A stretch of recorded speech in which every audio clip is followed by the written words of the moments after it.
Smoke billows from the roof of a mall in the northern Israeli city of Acre after a rocket barrage launched from Lebanon was intercepted overhead. A video obtained by Reuters showed. Reuters was able to corroborate the video. Lebanon's Hezbollah launched a major rocket and drone attack on Israel on Thursday and threatened to hit new targets in retaliation for the killing of a top commander a day earlier in the south of the country. The latest surge of violence in the steadily worsening border conflict. Sparked by Gaza, the conflict between Iran-backed Hezbollah and Israel has raised fears of a full-scale war, which both sides have indicated they want to avoid, and diplomatic efforts, led by the United States, are working to prevent. Mohammed Nasser was one of the most senior Hezbollah commanders Israel has killed during the conflict. Senior Hezbollah official Hisham Safieddin, speaking at a memorial for him, said the group would widen its targets after his killing.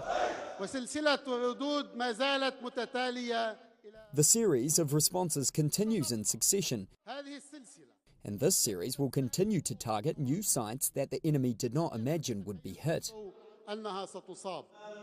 Sonic booms rattled nerves for the second day in Beirut and other parts of Lebanon as Israeli jets broke the sound barrier, Lebanese state media reported.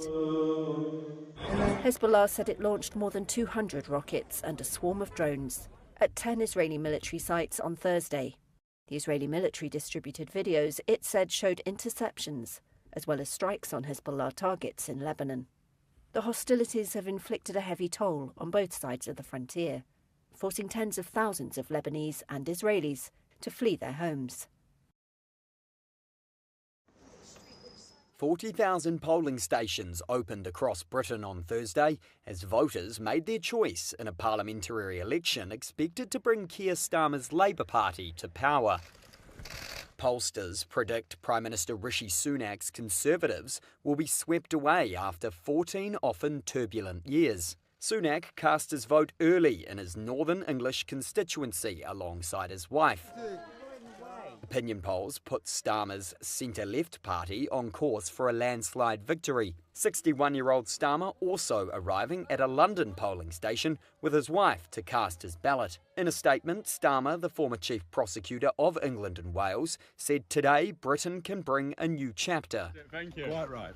Reform UK leader Nigel Farage soaked up the sun on a walkabout in his constituency of Clacton-on-Sea. Liberal Democrat Party leader Ed Davey arrived at a local church to cast his vote. Voters on London streets had mixed emotions. I feel like every candidate's pretty awful, in all honesty. If I was going to vote for anyone, I'd vote for Labour, but I don't think any of them are particularly good choices. I'm optimistic. I think it's been a pretty dreadful 10, 12, 14 years, so pretty optimistic. Voting ends at 10 p.m. when an exit poll will give the first indication of the outcome. Official results are expected in the early hours of Friday.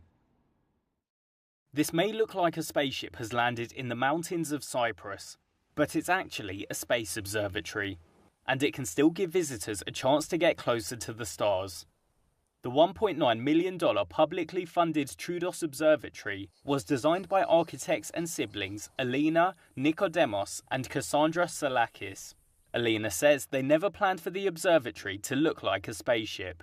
So yes, from some angles the building might actually look like a spaceship.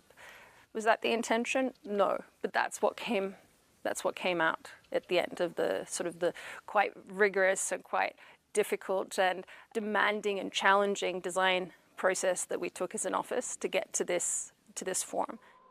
The observatory is equipped with a 20-inch reflective telescope under a rotating dome and a solar telescope beneath a hydraulic roof. The building is also covered in reflective cladding, so depending on the angle of vision, it could appear to be hiding in plain sight. Nikodemos Salakis. We tried to create a building that disappears into the landscape. So it's set into almost half the building is underground, and it's clad in a reflective metal. So it's from certain angles, the building disappears into the landscape.